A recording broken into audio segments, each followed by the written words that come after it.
তরুণ যুবকেরা, আমার আল্লাহ বলছেন, হে দুনিয়ার মানুষ শোনো, তোমাদেরকে আমি আল্লাহ পৃথিবীর জমিনে এক কাতরা নাপাক পানি থেকে সৃষ্টি করেছি। তোমাদেরকে এক কাতরা নাপাক পানি থেকে সৃষ্টি করেছি। পিতার শুক্রাণু আর মায়ের ডিম্বাণু। হে তরুণ যুবকেরা, এই শুক্রাণু আর ডিম্বাণুর মধ্যে দিয়ে তোমাদের জন্ম। এই নাপাক পানিটাকে আমার আল্লাহ নতফা বলেছেন। নতফা কোরআন মাজিদে আমার আল্লাহ জানিয়ে দিয়েছেন, আমি এক কাতরা নতফা থেকে তোমাদের সৃষ্টি করেছি। হে তরুণ যুবকেরা, এই এক কাতরা নাপাক পানিটাকে আমার আল্লাহ তাআলা, ভাইরা আমার তরুণ যুবকেরা, জমাট বাঁধা রক্তপিণ্ডে পরিণত করেছেন। সুম্মা কানা আলাকাতান ফাখালাকা ফাসাওয়া।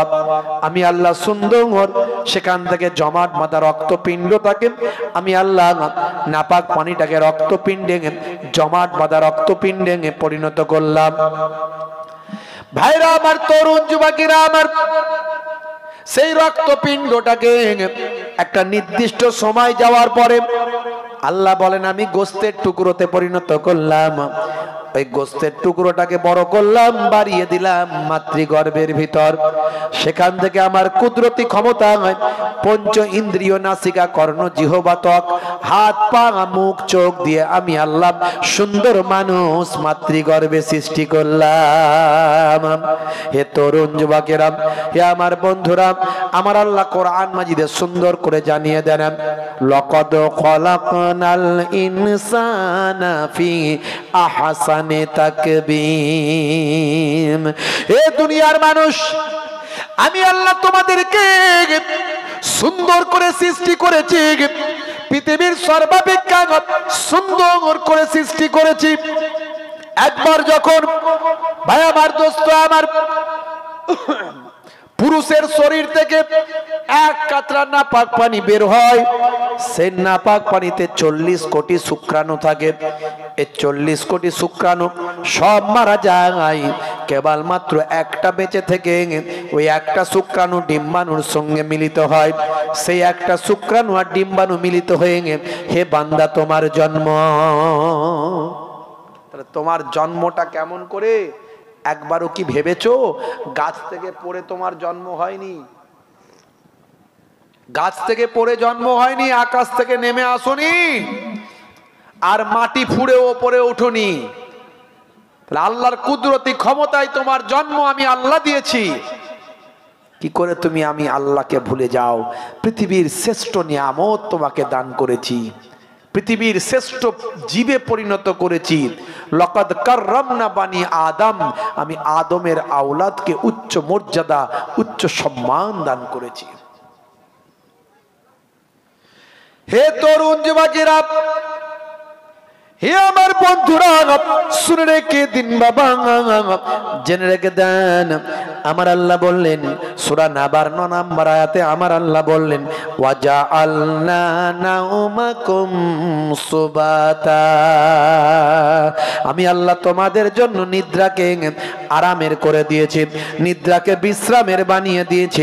আমি আল্লাহ তোমাদের জন্য কি করেছি? ওয়াজআলনান নাহারা মাআশা।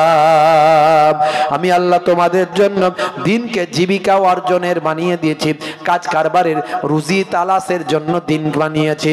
এ তরুণ যুবকেরা, এত কিছু নিয়ামত দিয়েছি, এত কিছু তোমাদেরকে দান করেছি, এর বিনিময়ে তোমাদের কাছ থেকে একটা জিনিস আমি চেয়েছি। কি চেয়েছেন আল্লাহ? আল্লাহ বলছেন, বান্দা, এত কিছু দিলাম আর তোরা কি আমাকে কিছু দিবি না? কি নেবেন আল্লাহ? আল্লাহ বলছেন, অন্য কিছু চাই না, আমি চাই শুধু তোদের মা খালাকতুল জিন্না ওয়াল ইনসা ইল্লা লিয়াবুদুন। জোরে হবে না? আমি শুধু চাই তোমরা ইবাদত করবে আমার, আমি ইবাদত চাই, তোমরা আমার ইবাদত করবে। আল্লাহ ইবাদত করতে বলছেন, আবার আল্লাহ বলছেন দিনের বেলা রুজি রুটি তালাশ করো। আল্লাহ বলছেন রাতের বেলা তোমরা ঘুমিয়ে থাকো। তাহলে আল্লাহ বলছেন আমি ইবাদত করার জন্যই সৃষ্টি করেছি। ভালো করে বুঝবেন, কথাটা ভালো করে ব্যাখ্যা আছে। একদিকে আল্লাহ বললেন আমি ইবাদত ছাড়া মা খলাকতুল জিন্না ওয়াল ইনসা ইল্লা মানে ব্যতীত লিয়াবুদুন, মানে ইবাদত ছাড়া অন্য কোনো উদ্দেশ্যে আমি সৃষ্টি করিনি। তাহলে আমি ইবাদতের জন্যই সৃষ্টি করেছি। যদি রাত দিন মানুষ ইবাদতই করবে তাহলে আল্লাহ কেন বললেন রাতের বেলা তোমাদের জন্য বিশ্রামের করে দিয়েছি, তোমরা নিদ্রাকে ঘুমাও, রাতের বেলা ঘুমাও। তাহলে আল্লাহ বলছেন তোমরা ঘুমাবে, দিনের বেলা বলছেন আল্লাহ বলছেন কাজ করবে, রুজি রুটি তালাশ করবে। হ্যাঁ, তাহলে আল্লাহ ঘুমাতেও বলছেন, কাজ করতেও বলছেন, আবার বলছেন তোমাদেরকে সংসার ধর্ম দিয়েছি, জোড়ায় জোড়ায় সৃষ্টি করেছি। আবার ওইদিকে বলছেন আমি তোমাদের ইবাদতের জন্যই সৃষ্টি করেছি। তার মানে এই ব্যাখ্যা এটাই দাঁড়ালো, ইবাদত মানে আল্লাহকে স্মরণ, সিস্টেমেটিক ইবাদত করতে হবে। আপনার সংসার ধর্ম হবে তার মধ্যে ইবাদত। আপনি দিনের বেলা রুজি রুটি তালাশ করবেন, কাজ করবেন, তার মধ্যেও ইবাদত। রাতের বেলা ঘুমিয়ে থাকবেন, তার মধ্যেও ইবাদত। ছোট তিনটে উদাহরণ। আপনি যে সংসার ধর্ম করবেন, সংসার ধর্মটা নবী আমাকে আপনাকে যেভাবে করতে বলেছেন সেভাবে করবেন, তাহলেই ইবাদতের সওয়াব। আপনি একটা দিনের বেলা রুজি রুটি তালাশ করবেন, ব্যবসা করবেন, তার মানে ব্যবসাটা নবী যেভাবে করতে বলেছেন সেভাবেই করবেন, তাহলেই ইবাদতের সওয়াব। তার মানে কি, ব্যবসায় ঠকাবেন, তাই তো নাকি? ভেজাল মাল দেবেন, হ্যাঁ, ওজনে কম দেবেন, তাহলে ইবাদতের সওয়াব পাবেন নাকি? না। দেখছেন ইসলামের নির্দেশ, ঠিক আছে, ইসলামের আদর্শ। আল্লাহ নবী, আল্লাহ রাসূল, হে তরুণ যুবকেরা, সাহাবায়ে কেরামদের তিনি কিভাবে ব্যবসা করবেন সে ব্যবসার ট্রেনিং দিতেন। আল্লাহর নবী বলতেন হে সাহাবীরা শুনে রেখে দাও, মিফতাহুদ দাওলাতে ফাহুমুত তিজারা, ধনের চাবিকাঠি হলো হালাল ব্যবসা। তোমরা ব্যবসা করো কিন্তু ব্যবসাটা যেন হালাল হয়। হে সাহাবীরা মনে রেখো, হে যুবকেরা, ব্যবসাটা হালাল করতে হবে। হালাল ব্যবসা কেমন? ওজনে ঠকাবেন না, মিথ্যা কথা বলে মানুষের কাছ থেকে পয়সা বেশি নেবেন না, আর বাবা ভাই আমার নকল মাল, 2 নম্বরি মাল পাইল করবেন না। ব্যবসা করবেন সতের উপর, হকের উপর ব্যবসা করবেন। মনে রাখবেন ব্যবসা লাভের জন্য না লোকসানের জন্য? ব্যবসা লাভের জন্য না লোকসানের জন্য? আপনি 1 লাখ টাকা নিয়ে ব্যবসা করতে নেমেছেন, আপনি লস করে 50,000 টাকা নিয়ে ঘরে আসবেন এই জন্যে, না 1.5 লাখ টাকা নিয়ে লাভ করে ঘরে আসবেন? লাভ করার জন্যে। তাহলে লাভ করবেন কিন্তু ঠকানো যাবে না, ভেজাল মাল দেওয়া যাবে না, ওজনে কমানো যাবে না, 2 নম্বরই মাল নিয়ে এসে পাইল করাও যাবে না। হুজুর তার লাভটা করবো কি করে? অনেকে বলে হুজুর ব্যবসা করব আবার ঠকাবো না, ব্যবসা করব আবার ভেজাল মাল দেবো না, ব্যবসা করবো একটু ওজনে কম দেবো না, হুজুর লাভটা করব কি করে? লাভ হবে, লাভটা কম হবে, লাভ হবে, লাভটা কম হবে, কিন্তু লংজিভিটি হবে। ওই ব্যবসা নষ্ট হবে না, ওই ব্যবসা কোনোদিন ধ্বংস হবে না। আর এখনকার লোকজন ব্যবসা করতে নেমেই মনে করে 2 দিনে কোটিপতি হব। ভেজাল মাল, ঠকানো, 2 নম্বরি, জোচ্চুরি, মিথ্যাবাদী সব দিয়ে অল্প দিন পরে লোকে বুঝে গেল ওই দোকানটা ভেজাল দোকান, যাবি না বলে। ওর দোকানে শেষ পর্যন্ত দেখা লাল বাতি জ্বলছে, আর কেউ খদ্দের যায় না। আছে না? নাই। আর যারা কম ঠকায় তাদের দোকানে খদ্দের বেশি, আর যারা একবারে ঠকাবে না খদ্দের অনেক বেশি হবে ইনশাআল্লাহ। এই নবী বলেছেন ধনের চাবিকাঠি, ব্যবসার চাবিকাঠি হলো হালাল ব্যবসা, ধনের চাবিকাঠি হলো হালাল ব্যবসা। তার লাভটা কেমন করবেন? ইসলামের নির্দেশ হলো 5 টাকার মালকে আপনি 50 টাকায় বিক্রি করতে পারেন, গোনা নাই, গোনা হবে না, লস নয়। মানে এটা যে আপনার চলবে না তা নয়, চলবে। 5 টাকার মালকে 50 টাকায় বিক্রি করতে পারবেন। আমার এটা এই দাম আছে বাবু, এই দাম আমি রেখেছি, নিতে মন যায় নাও, না হলে যাও। কিন্তু আর 5টা দোকানের থেকে যদি আপনি দাম বেশি বলেন, কেউ নেবে? নেবে না। তাহলে আপনাকে কি করতে হবে? আর 5টা দোকানের থেকে দামটা কমও করতে হবে একটু, আবার লাভও রাখতে হবে। তাহলে কি হবে? সেল বেশি হবে, লাভও বেশি হবে। বোঝা গেল? আল্লাহর নবী এই ব্যবসাটা শিখিয়েছিলেন। হে তরুণ যুবকেরা, হে আমার বন্ধুরা, আল্লাহর নবী মাঝে মাঝে বাজারে চলে যেতেন, সাহাবায়ে কেরামদের ব্যবসা দেখতেন, কিভাবে সাহাবীরা ব্যবসা করতেন নবী আমার পরীক্ষা করতেন। ভাইরা আমার, একদিন মদিনার বাজারে নবী আমার গেছেন, সকালবেলা গেছেন, গিয়ে নবী আমার ব্যবসায়ীদের ব্যবসাগুলো ঘুরে ঘুরে দেখছেন কেমন সাহাবীরা ব্যবসা শিখেছে, ব্যবসায় কোনো দু নম্বরই করছে কিনা, ব্যবসায় কিছু ঠকাচ্ছে কিনা, নবী আমার পর্যবেক্ষণ করছেন কেমন রাষ্ট্রপ্রধান, কেমন নেতা। একবার ভাবুন, দেশের মধ্যে কোনো অরাজকতা চলছে কিনা, নেতার মতো ঘুরে ঘুরে দেখছেন। হে তরুণ যুবকেরা, হে আমার বন্ধুরা, একটা গম ব্যবসায়ী গমের ঠেক লাগিয়েছে, গম বিক্রি করছে। আল্লাহর নবী সেই গমের ব্যবসায়ীর কাছে গিয়ে, গম লাগানো আছে উঁচু করে, হাতটা এই গিরা পর্যন্ত, কনুই পর্যন্ত হাতটা নবী গমের ভিতরে ঢোকালেন, তলা থেকে এক মুষ্টি গম বের করলেন, গমটা বের করে দেখলেন গমটা ভিজা গম। আল্লাহর নবী বললেন, হে সাহাবী, এ ব্যবসা তো আমি তোমাকে শেখাইনি, ওপরে শুকানো গম আর নিচেতে ভিজা গম। দেখেছেন নবী কিরাম কেস ধরছেন? এরকম কেস আমাদের কেউ ধরে? কেউ দোকানে কেউ চেক করতে যায়? তুমি ঘটি ওর আগে যাও, যা পারে করবে। কত মানুষকে কত মানুষ ঠকিয়ে দিচ্ছে, যেখানে যাবেন সেখানেই ঠকবেন। ইমানদার লোক পাওয়া খুব মুশকিল, বুঝতে পারছেন? খুব মুশকিল ইমানদার লোক পাওয়া। আর একবার যদি একটা লোককে কেউ বিশ্বাস করে ফেলে ইমানদার, সারা জীবন তার কাছেই সব সময় আসবে যে এই লোকটা এক নাম্বার ইমানদার লোক আছে। তো ইমানদার লোক হয়ে যান, ইমানদার লোক হয়ে যান। আল্লাহর নবী বললেন, হে ব্যবসায়ী সাহাবী, এ ব্যবসা তো আমি তোমাকে শেখাইনি, এটা কেমন ব্যবসা? ওপরে শুকানো গম, নিচেতে ভিজে গম, এভাবে ঠকানো ব্যবসা কবে থেকে শুরু করেছ? সাহাবী তো জড়সড়, ইয়া রাসূলুল্লাহ, হাবিবাল্লাহ, ক্ষমা করবেন, মাফ করবেন, বেয়াদবি নেবেন না, আমার উদ্দেশ্য ঠকানো নয়। তাহলে কি? ভিতরে ভিজে ওপরে শুকানো, এটা কেমন করে? আল্লাহর নবীর সাহাবী বললেন, ইয়া রাসূলুল্লাহ, হাবিবাল্লাহ, আপনার রাজত্বে মদিনার বাজারে কোনো চুরি হয় না, মদিনার মার্কেটে, মদিনার বাজারে, মদিনার শহরে কোনো চোর নাই। আপনি যখন থেকে ক্ষমতা লাভ করেছেন, আপনি যখন থেকে রাষ্ট্রপ্রধান হয়েছেন, তখন থেকে চোরেরা সব আল্লাহওয়ালা হয়ে গিয়েছে, চোরেরা আর চুরি করে না। আপনার রাজত্বে তো চোরই নাই হুজুর, আমাদের এখানে চোর ফোর নাই। আপনি দোকান খুলে দিয়ে চলে আসুন না, চোর চুরি করবে না, চুপ করে রেখে দেবে ঠান্ডা মাথায়। মদিনায় গিয়ে দেখবেন, মক্কা শরীফ, মদিনা শরীফে গিয়ে দেখবেন, সোনার দোকানগুলো ওপেন খুলে দিয়ে, দরজা ফরজা খুলে দিয়ে নামাজ পড়তে চলে যায়, কেউ নাই দোকানে, কেউ নাই। এখনো সেই ট্র্যাডিশন ধরে রেখেছে। অন্যান্য জিনিসগুলোতে গন্ডগোল করে ফেলেছে। আরব সরকার এখন ইসরায়েল আমেরিকার তাবেদারি করতে গিয়ে, আরব সরকার এখন সেখানে নাইট ক্লাব, হাই সিনেমা হল, হাই গোয়ার মতো বিচ, হাই আপনার কনসার্ট করছে, তাই দেশ বিদেশের নর্তকীদের নিয়ে এসে নাচাচ্ছে।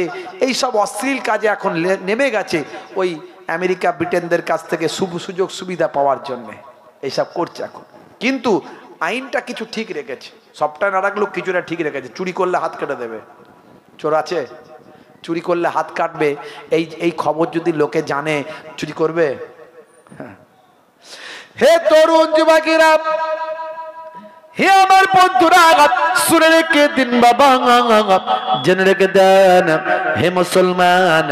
আল্লাহর নবী সাহাবী বললেন, হুজুর, ইয়া রাসূলুল্লাহ, হাবিবাল্লাহ, আপনি যখন থেকে ক্ষমতা নিয়েছেন তখন থেকে মদিনার মার্কেটে আর কোনো চোর নাই, মদিনা শহরে আর কোনো চোর নাই, আপনার আমলে কোনো চুরি হয় না। তাই আমরা মদিনার বাজারে যারা বাজার করি, মদিনার মার্কেটে যারা ব্যবসা করি, আমরা আর আমাদের অবশিষ্ট সম্পদ, অবশিষ্ট মালটা আমরা আর বাড়িতে নিয়ে যাই না, এই আমরা এখানেই রেখে দিয়ে চলে যাই, আমাদের চুরি চামারি হয় না। তাই গতকাল যতটা গম বিক্রি হয়েছিল ওই গমটা আমি বাকিটা অবশিষ্ট গমটা বাড়িতে না নিয়ে গিয়ে আমার এখানেই রেখে দিয়ে চলে গিয়েছিলাম। রাতের বেলা আকাশ থেকে শিশির পড়েছিল, আকাশ থেকে শাবনাম শিশির পড়ে গমটা ভিজে গিয়েছিল। আমি অতটা মাথায় নিইনি বিষয়টা যে ভিজে গমের ওজনটা বেশি হয়ে যাবে, শুকানো গমের ওজনের থেকে ভিজে গমের ওজন বেশি হবে, এই সামান্য বিষয়টাও আপনার নজরে পড়বে, আর এটা মানুষকে ঠকানো হবে, এটা আমার জন্য গোনা হবে। এটা আমি বিষয়টা এতটা অনুধাবন করতে পারিনি। সামান্য ওপরে আকাশ থেকে শিশির বিন্দু পরে ভিজে গিয়েছিলাম, সকালবেলা শুকানো গম নিয়েছে আমি তার উপর ঢেলে দিয়েছি। হুজুর বেয়াদবি নেবেন না, ইচ্ছাকৃত ভাবে মানুষকে ঠকানোর জন্য আমি এই কাজ করি না। আল্লাহর নবী বললেন, সাহাবী শুনে রেখে দাও, আগামী দিন থেকে যেন এরকম না হয়, যে আমার তরিকা মানবে না, যে আমার নির্দেশ মানবে না, সে আমার দলভুক্ত নয়, সে আমার উম্মত নয়। তুমি ব্যবসা করবে, মানুষকে ঠকাবে, আবার নবী করবে, নবীর উম্মত বলে দাবি করবে, সব মানুষকে ঠকাবে, তুমি আমার উম্মত হতে পারো না। আমরা তো ঠকাই না মানুষকে, আমরা নবীর উম্মত না, আমরা ঠকাতে পারি কি করে? কথা ঠিক না ভুল? রাগ করবেন না বাপ। হে তরুণ যুবকেরা, আল্লাহ বলছেন বান্দারে এত নিয়ামত দিয়েছি, তার বিনিময়ে একটা জিনিস চেয়েছি, সেটা হলো ইবাদত। তাহলে ইবাদতটা কেমন? ব্যবসা করবেন, ঠকাবেন না, ওজনে কম দেবেন না, মিথ্যার আশ্রয় নেবেন না। এত টাকা দাম রেখেছি, নিতে মন যায় নাও, না হলে যাও।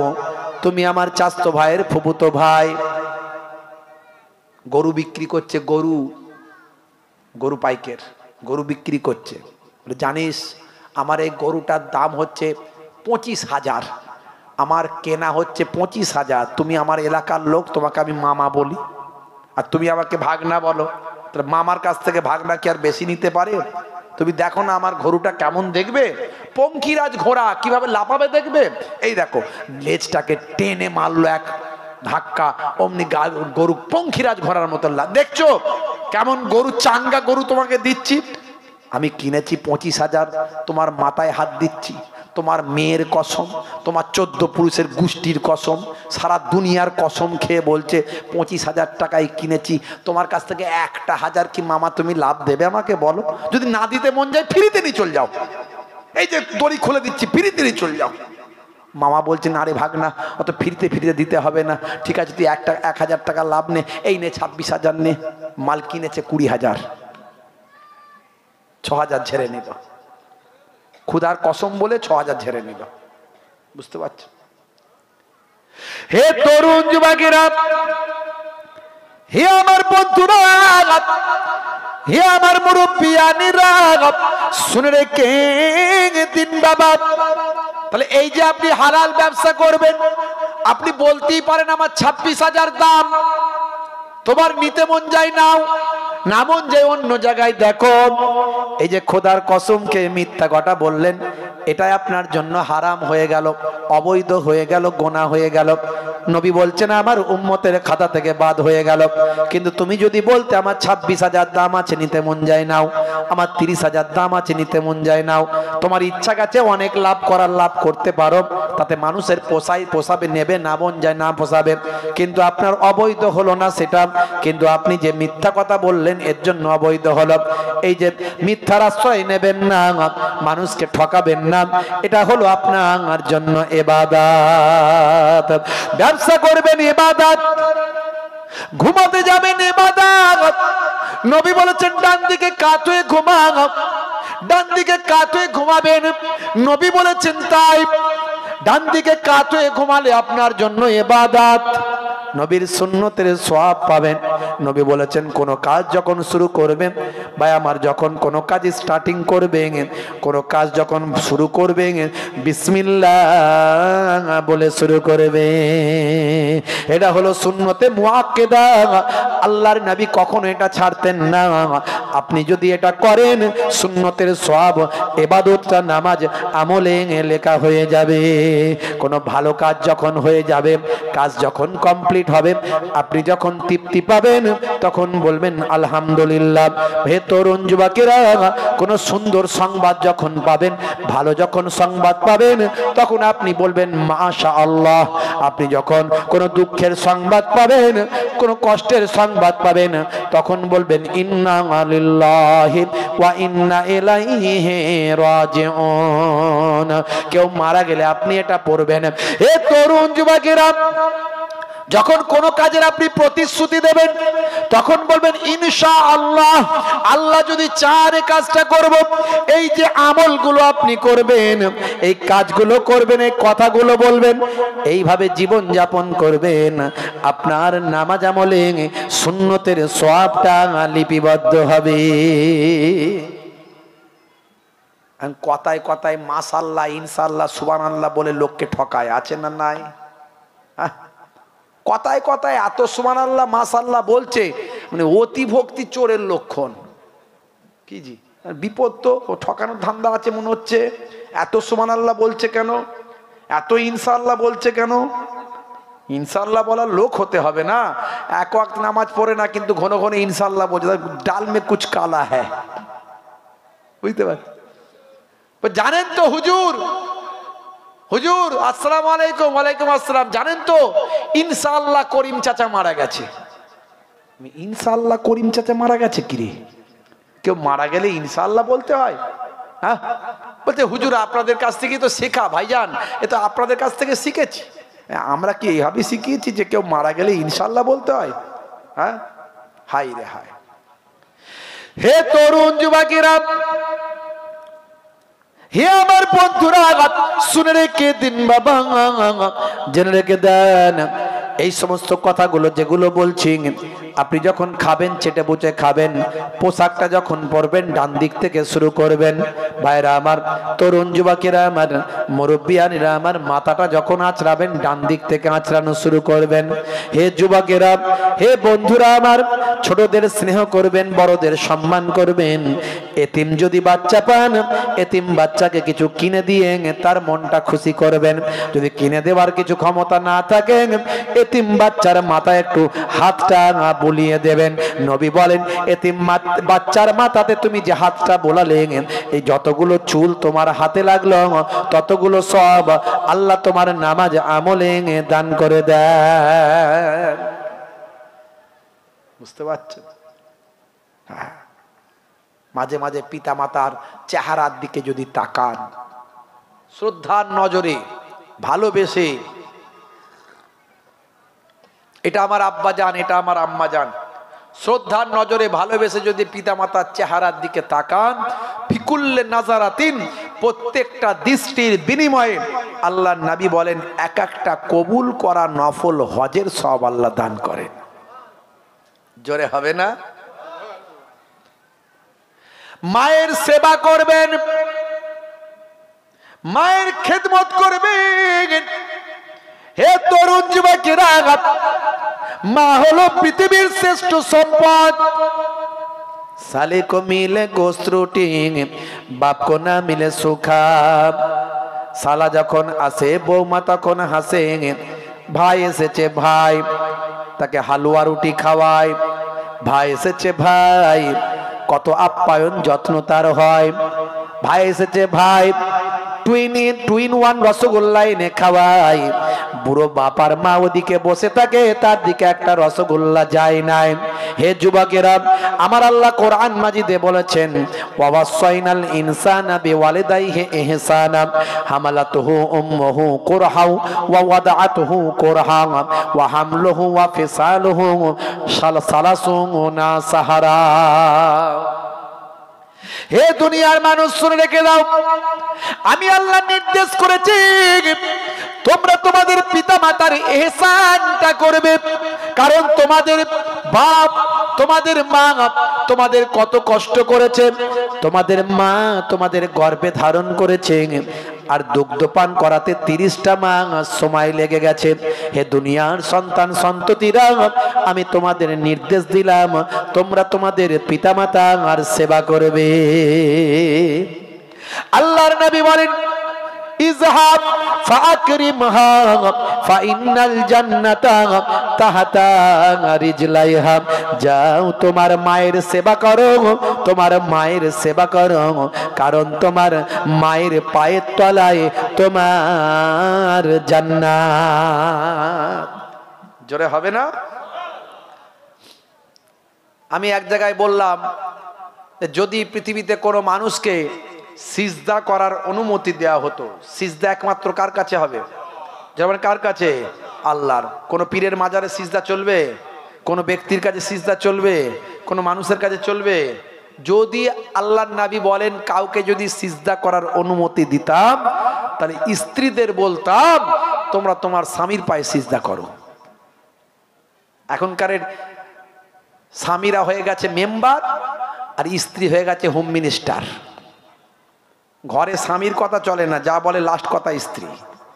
কিয়ামতের আলামত, বুঝতে পারছেন? মাগো, আল্লাহ এবং রাসূলের নির্দেশ মেনে চলুন, জীবন ধন্য হবে। একজন বলছেন হুজুর এটা কেমন কথা হয়ে গেল? কি হলো? Just example. কি হলো? মানে তাহলে এই যে বলেন ইসলামে নারীদের অনেক সম্মান দেয়া হয়েছে, এ তো নারীদেরকে ছোট করা হলো। স্বামীর পায়ের তলায় স্ত্রীর জান্নাত, সিজদা করলে স্বামীর পায়ে সিজদা করার অনুমতি দিতাম, তাহলে তো স্ত্রীদেরকে ছোট করা হলো, মহিলা জাতি নারী জাতিকে অসম্মান করা হলো। আর আপনারা বলেন নারীদের নাকি ইসলামে বিরাট সম্মান দেওয়া হয়েছে। আমি বললাম আমি শুধু ওই কথাটা বলেছি, আপনি শুনে বলে ফেললেন। তার পরের লাইনটা তো আর বললাম, যেটা বলেছি সেটা তো বললেন না। পরের লাইনে কি বলেছিলেন? পরের লাইনে বলেছিলাম মায়ের পায়ের তলায় সন্তানের জান্নাত। মাটা কি পুরুষ না স্ত্রী? জোরে বলে, মাটা কি পুংলিঙ্গ না স্ত্রীলিঙ্গ? মাটা কি নারী না পুরুষ? আসলে ইসলামটা বুঝতে হবে, হুড়োহুড়ি করলে হবে না, ধৈর্য ধারণ করে জানতে হবে। কোরআন মাজিদটা একদিনে আকাশ থেকে চলে আসেনি, দীর্ঘ 23 বছর ধরে এসেছে। তাহলে কোরআন মাজিদ 23 বছর ধরে আল্লাহর নবীর কাছে এসেছে, আপনি 3 দিনে কোরআন বুঝে যাবেন? হ্যাঁ, আপনাকে বুঝতে গেলে অনেক পড়াশোনা করতে হবে। এই কোরআনকে সামনে রেখে বিশাল বিশাল বিশ্ববিদ্যালয় হয়েছে। একটা কেতাবের ব্যাখ্যাকে মানুষকে বোঝানোর জন্য কত ইউনিভার্সিটি হয়েছে। আর আপনি ভাবছেন আপনি একদিনে বুঝে যাবেন, 3 দিনে বুঝে যাবেন, কোরআনের বিরুদ্ধে মামলা করে দেবেন। কোরআনের একটা আয়াত নিয়ে আপনার ডাউট হয়ে গেল, আপনি জানলেন না, তার আগের আয়াত পড়লেন না, পরের আয়াত পড়লেন না। হে তরুণ যুবকেরা, হে আমার বন্ধুরা, শুনে রেখে দিন বাবা, জেনে রেখে দেন। আল্লাহর নবী বলেন মায়ের খেদমত করো। ইজহাব ফাকরিমহা ফাইনাল জান্নাতা তাহতা রিজলাইহা, যাও তোমার মায়ের সম্মান করো, কারণ তোমার মায়ের পায়ের তলায় তোমার জান্নাত। জোরে হবে না? মা হলো আমার হৃদয়ের আলো, জননীর মুখ দেখে মন করে ভালো, মায়ের আঁচলেতে কত মুখ মুছেছি, যখনই মুখে হাতে নোংরা দেখেছি। মা আমার কান্নায় বিচলিত হয়ে যায়, সন্তানের চোখে পানি বুকটা ফেটে যায়। মায়ের কদমেতে জান্নাত জানো কি, সেই কদমে তুমি চুম্বন করো কি। আরো কত সম্মান মায়ের জানো কি, জানলে জীবনে তুমি তা মানো কি। জোরে হবে না? জোরে হবে না? জননী মায়ের স্মৃতি আজ বুকে বয়ে যায়, কষ্টের দিনগুলো আজ মনে পড়ে যায়। জননীর অনাহারে দিন রাত কেটে যায়, তবু যেন সন্তান খালি পেটে না রয়। মা হলো তোমার দুনিয়াতে জান্নাত, মা রাজি না হলে পাবে তুমি দোজখ। এই কথা তুমি আজও মানো কি? মানলে মায়ের সেবা করো কি? এটা হলো আল্লাহর নির্দেশ জানো কি? জানলে সে বিধান তুমি তা মানো কি? জোরে হবে না, জোরে হবে না। একটু ভাঙাচোরা কবি মাঝে মাঝে একটু সময় পেলে লিখে ফেলি। মা ছিল এক গো আলকামা সাহাবীর, বড় ভালোবাসতো পুত্র ওর বেনাজির। মায়ের হৃদয়ে ব্যথা লেগে যায় যখনই, মা বলে প্রভু আমি তার জননী। হাত দুটো তুলে মা খোদাকে জানাই, বড় ব্যথা পেয়েছি ওগো প্রভু দয়াময়।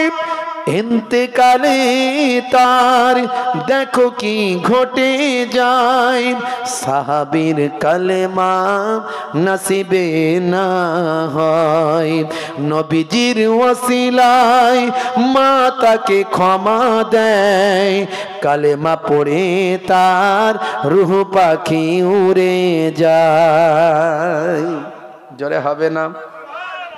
মা হলো আল্লাহর বড় এক নিয়ামত, দুনিয়ার সন্তান করো তার খিদমত।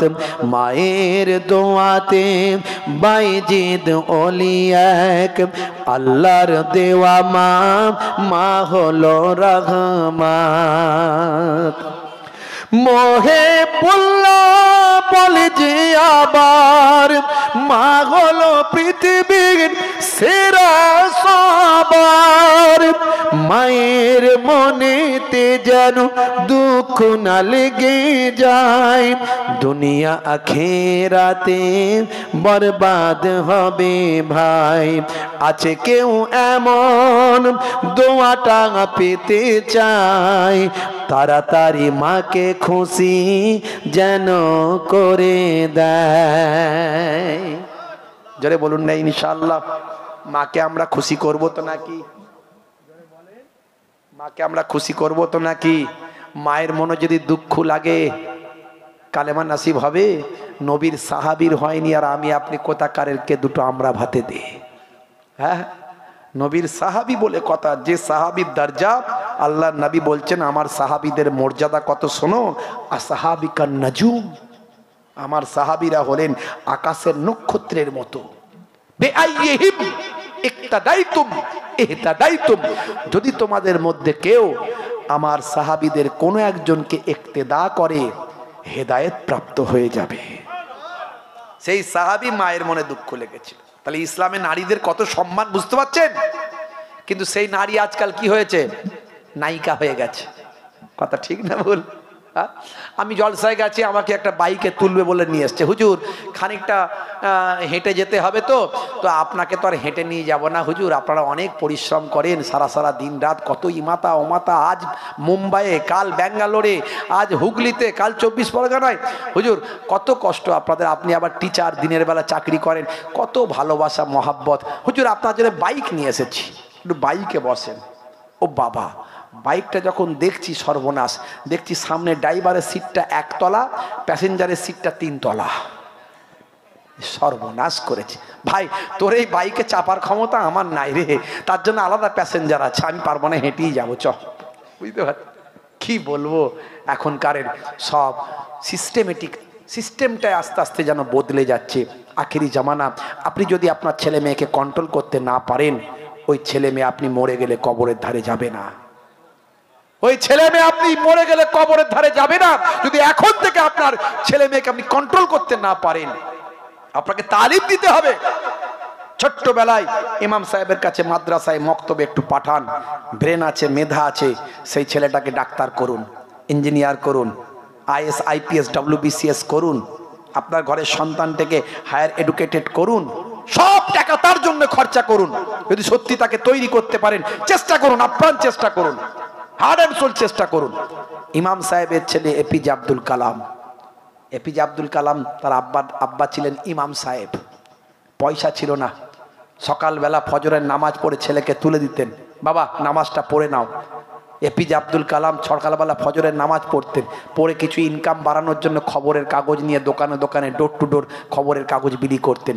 করে এসে মা খাবার রেডি করে রাখতো, মায়ের কাছে খাবার খেতেন, খেয়ে আবার স্কুলে চলে যেতেন, পড়াশোনা করতেন। সেই জায়গা থেকে পড়তে পড়তে একদিন ভারতের বিখ্যাত ব্যক্তিত্ব, মিসাইল ম্যান, পরমাণু বিজ্ঞানী, ভারতের প্রাক্তন রাষ্ট্রপতি, যতদিন পর্যন্ত ভারতবর্ষের নাম পৃথিবীর মানচিত্রে থাকবে, এপিজে আব্দুল কালাম মুসলমান ঘরের সন্তান, ইমাম সাহেবের ছেলে, তার নাম পৃথিবীর মানচিত্রে লেখা থাকবে। অনেকে অনেক কথা বলে এপিজে আব্দুল কালাম নাকি এই হয়ে গেছিল, ওই হয়ে গেছিল। না না না, তিনি ইমানদার ছিলেন, নামাজি ছিলেন। আপনারা জানেন না, ভুল তথ্য মানুষের কাছে দেওয়া হয় এগুলো। তিনি সমস্ত ধর্মকে সম্মান করতেন, সমস্ত ধর্মকে রেসপেক্ট করতেন। এটাই তো ইসলামের নির্দেশ। আমরা যারা সাচ্চা মুসলমান, আমরা সব ধর্মকে রেসপেক্ট করি, করি না? আমি শ্রীরামকৃষ্ণ পরমহংসদেবের বাণী এই জালসার মজলিসে বলি, এতে আমার জাতও চলে যাবে না, ইমানও চলে যাবে না। আপনাদের কি মনে হয় ইমান চলে যাবে? এই সংকীর্ণ মানসিকতা ইসলামের নাই। আমি স্বামী বিবেকানন্দজির মহান বাণীগুলো মানুষের কাছে পৌঁছে দিই। তিনি একজন মহান মনীষী। I proud for him, আমি তার জন্য গর্বিত যে তার দেশের আমি একজন নাগরিক। স্বামী বিবেকানন্দজির দেশের মানুষ আমি, এই জন্য আমি গর্বিত। তিনি একজন মহান ব্যক্তি ছিলেন, তার ভালো ভালো কথাগুলো মানুষের কাছে পৌঁছে দিই। এতে আমার জাতও চলে যাবে না, ধর্মও চলে যাবে না, ইসলামও চলে যাবে না। এই সংকীর্ণতা ইসলামের মধ্যে নাই। ইসলাম সারা পৃথিবী আদর্শ দেখে, আখলাক দেখে, চরিত্র দেখে সারা পৃথিবী জয় করেছে। জয় বলুন সুবহানাল্লাহ। এই যে একজন নেতা, কি যেন তন্ময় বাবু নাকি নাম, দেখছি ইন্টারনেটে ভাইরাল হচ্ছে, তিনি বলছেন ইসলাম নাকি সবচেয়ে কনিষ্ঠ ধর্ম, সবচেয়ে শেষে এসেছে। তার নলেজই নাই, বয়সটা হয়েছে শুধু শুধু। আরে আপনি যে লাইনের লোক সেই লাইন নিয়ে থাকুন না ভাই। আপনি ধর্মের মধ্যে ঢুকছেন কেন? ধর্মের ধোয়া বোঝেন না? ধর্মের ধোয়া বোঝেন না তো ধর্মের মধ্যে ঢুকছেন কেন? আপনি নেতার ন বোঝেন, ন নিয়ে থাকুন। আপনি নেতার নেতৃত্ব নিয়ে থাকুন ভাই। আপনি ধর্মের ধোয়া বোঝেন না, এসব নিয়ে কথা বলেন কেন? আর অলরাউন্ডার হতে গেলে অনেক কিছুই পড়তে হবে। তাকে যেমন ব্যাটে করতে হবে, তেমন বোলিংও করতে হবে, তেমন ভাই আমার ফিল্ডিংও করতে হবে, তেমন কিপিংও করতে হবে, তবে সে অলরাউন্ডার। অলরাউন্ডার হলে তার তো একটা গুরুত্ব বিরাট। সেই গুরুত্ব অর্জন করা তো অনেক কঠিন ব্যাপার। সে দক্ষতা যোগ্যতা আপনার নাই। আপনি নেতৃত্ব নিয়ে থাকুন। আপনি ইসলাম বলে দিলেন কনিষ্ঠ ধর্ম, আর এই ইসলাম সবচেয়ে শেষে কমপ্লিট হয়েছে। ইসলাম এসেছে সবচেয়ে প্রথমে। ইসলাম হলো সবচেয়ে আদি ধর্ম। বাবা আদম আলাইহিস সালাম পৃথিবীর প্রথম মানুষ। তার ধর্মের নাম কি বলুন আমাকে? তিনি ইসলাম মেনে চলতেন, তিনি শান্তির ধর্মে ছিলেন, তিনি ইসলাম মেনে চলতেন, তিনি একজন মুসলিম ছিলেন। তিনি হলেন প্রথম পাইগম্বার, প্রথম নবী। অ্যাকর্ডিং টু খ্রিস্টানিটি, অ্যাকর্ডিং টু ভাই আমার ওই ইহুদিজম, অ্যাকর্ডিং টু নাসাই, আপনি এগুলো দেখুন। অ্যাকর্ডিং টু আব্রাহাম রিলিজিয়াস, তাতে আপনি দেখুন, তারা বলছে অ্যাডাম, আমরা বলছি আদাম। তারা বলছে ঈব, আমরা বলছি হাওয়া। আমরা যাকে হাওয়া বলি তারা বলে ঈব। আমরা যাকে আদাম বলি তারা বলে অ্যাডাম। আমরা বলি দাউদ, তারা বলে ডেভিড। আমরা বলি সুলাইমান, তারা বলে সোলেমান। আমরা বলি মারিয়াম, তারা বলে মেরি। আমরা বলি ইব্রাহিম, তারা বলে আব্রাহাম। আমরা বলি মুসা, তারা বলে মোজেস। আমরা বলি ঈসা, তারা বলে যিশু। আর কটা বলবো? এগুলো তো অস্বীকার করার জায়গা নাই। আর আপনি কোথা থেকে পেয়ে গেলেন? আপনি কোথা থেকে পেয়ে গেলেন ইসলাম সবচেয়ে শেষে এসেছে? কোরআন পড়েননি? কোরআন জানুন। কোরআন যদি বিশ্বাস করেন তাহলে ঠিক আছে, মানুন। কোরআনে বলা হয়েছে যে আমি ইসলামকে সবচেয়ে শেষে কমপ্লিট করলাম। আল ইয়াউমা আকমালতু লাকুম দীনাকুম, আজকের দিনে আমি দিন ইসলামকে কমপ্লিট করলাম। কমপ্লিট করা মানে পরিপূর্ণতা। এতদিন ধরে আসছিল, আস্তে আস্তে আস্তে আস্তে কমপ্লিট হয়ে গেল। তাহলে ইসলাম কি শেষের ধর্ম মনে হলো? ইসলাম প্রথম থেকে শুরু হয়েছে, শুরু হয়ে নবীর হাত ধরে কমপ্লিট একটা রিলিজিয়াসে তৈরি হয়েছে। জোরে বলেন সুবহানাল্লাহ। কমপ্লিট একটা রিলিজিয়াস নবীর হাত ধরে হয়েছে। আল ইয়াউমা আকমালতু লাকুম দীনাকুম ওয়া আতমামতু আলাইকুম নি'মাতি ওয়া রাদিতু লাকুমুল ইসলাম দীনান। পড়ুন, কোরআন মাজিদে লেখা আছে। বলছে এক হাতে নাকি, হ্যাঁ, মোহাম্মদ সাল্লাল্লাহু আলাইহি সাল্লাম নবীর নাম বলছে, মোহাম্মদ এক হাতে তলোয়ার আর এক হাতে হাদিস নিয়ে নাকি দিন প্রচার করেছে, ধর্ম প্রচার করছে। কিছু জানেন না খামাখায়। হাদিস কাকে বলে? হাদিস হচ্ছে নবীর কথা, নবীর কাজ, নবীর নির্দেশ, নবীর সম্মতি, এগুলো হলো হাদিস। হাদিস তো নবীর যুগে ছিলই না, হাদিস তো পরে লিপিবদ্ধ হয়েছে, নবীর মৃত্যুর পরে, ইন্তেকালের অনেক পরে হাদিস লিপিবদ্ধ হয়েছে। তা হাদিস হাতে নিয়ে কি করে এলো? কিচ্ছু নলেজ নাই, ভুল ভাল কথাবার্তা। হ্যাঁ, মক্কার জীবনে সারা জীবন নবী মার খেয়েছেন, বলছে হাতে তলোয়ার নিয়ে। তলোয়ার যদি হাতে ছিল তো মক্কার জীবনে মার খেলেও কি করে? হ্যাঁ, মদিনার জীবনে নবী প্রতিরোধ করেছেন, ইসলামে 26 থেকে 27টি যুদ্ধের সেনাপতিত্ব করেছেন নবীজি। কিন্তু প্রত্যেকটি যুদ্ধ ইসলামী ইতিহাস পড়তে হবে আপনাকে, জানুন প্রত্যেকটি যুদ্ধ হলো প্রতিরোধমূলক যুদ্ধ। একটাও আগে বেরিয়ে যুদ্ধের কথা নবী বলেননি। জোরে বলুন সুবহানাল্লাহ। প্রত্যেকটা যুদ্ধ ঠেকানোর যুদ্ধ, প্রতিরোধের যুদ্ধ। প্রতিরোধ করতে গিয়ে নবী যে গাইডলাইন দিয়েছিলেন, সে গাইডলাইন তার ফলোয়ার্সরা মেনেছে, আল্লাহর রহমত হয়েছে, সব কটাতে জয়লাভ করেছে। এই তো ইতিহাস, সিম্পল। ভুল ভাল বার্তা, মেসেজ মানুষের কাছে দিচ্ছে। আখেরি জামানা ভাইরা আমার, হে তরুণ যুবকেরা, হে আমার বন্ধুরা, শুনে রেখে দিন বাবা, জেনে রেখে দেন হে মুসলমান। তাহলে আল্লাহ বললেন আমার ইবাদত করার জন্য তোমাদের সৃষ্টি করেছি। আবার সেই লাইনে চলে এলাম, ইবাদত। তাহলে আমি বলেছি ইবাদত মানে শুধু নামাজ, রোজা, হজ, যাকাত নয়। ইবাদত মানে কিভাবে খাবেন, কিভাবে শোবেন, কিভাবে চলবেন, হ্যাঁ, অমুসলিম ভাইদের সঙ্গে ভালো সম্পর্ক দেখাবেন, ভালো ব্যবহার দেখাবেন, এটাও নবীর সুন্নত। চলে বলুন সুবহানাল্লাহ। আপনি একটা অমুসলিম ভাইয়ের সঙ্গে দেখা হলো, কাকা ভালো আছেন, এই যে হাসি মুখে কথাটা বললেন, আপনি মনে করলেন আমার নবীর আদর্শ, আমার নবী এভাবে কথা বলতেন, আপনি বললেন, এই বলাতে আপনার সুন্নতের সওয়াব আল্লাহ নামাজ আমলে দান করবেন।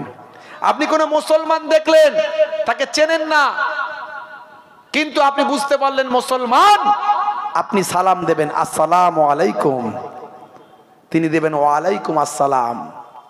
সালাম দেওয়া সুন্নত, জবাব দেওয়া ওয়াজিব। যদি কেউ জবাব না দেয় গুনাহগার হবে। আর সালাম দেওয়া সুন্নত, দিলে সওয়াব হবে, না দিলে গুনাহ নাই, কিন্তু দেওয়াটা ইসলামের নির্দেশ। হে তরুণ যুবকেরা, হে আমার বন্ধুরা, হে আমার মুরব্বিয়ানেরা, শুনে রেখে দেন কে কাকে সালাম দেবে ইসলামে বলে দেওয়া হয়েছে। একজন ব্যক্তি অধিক ব্যক্তিকে সালাম দেবে, ভালো করে বুঝবেন। একজন ব্যক্তি অধিক ব্যক্তিকে সালাম দেবেন, চলে যাওয়া ব্যক্তি উপবিষ্ট ব্যক্তিকে সালাম দেবে। ভাই আমার, অল্প সংখ্যক ব্যক্তি অধিক সংখ্যক ব্যক্তিকে সালাম দেবে। গাড়ি করে যাওয়া ব্যক্তি হেঁটে যাওয়া ব্যক্তিকে সালাম দেবে। হে তরুণ যুবকেরা, হে আমার বন্ধুরা, শুনে রেখে দিন বাবা, জেনে রেখে দেন হে মুসলমান। একদিন হযরতে আবু বকর সিদ্দিক রাদিয়াল্লাহু তাআলা আনহু দয়ার নবীর সামনে দয়ার নবীর দরবারে বসে আছেন। এমন সময় সেখানে হযরতে আলী মুর্তজা কারামাল্লাহু ওয়াজহু ঢুকছেন। তাহলে উচিত ছিল হযরতে আলী মুর্তজা হুজুরের সালাম দেওয়ার, কিন্তু তিনি সালাম দেননি, তাই তো নাকি? দেওয়া উচিত ছিল তো। যিনি আগন্তুক তিনি উপবিষ্ট ব্যক্তিকে সালাম দেবেন, যিনি এলেন যিনি বসে আছেন তাকে সালাম দেবেন। সালাম দেওয়া উচিত ছিল আলী হুজুরের, কিন্তু সালাম দেননি।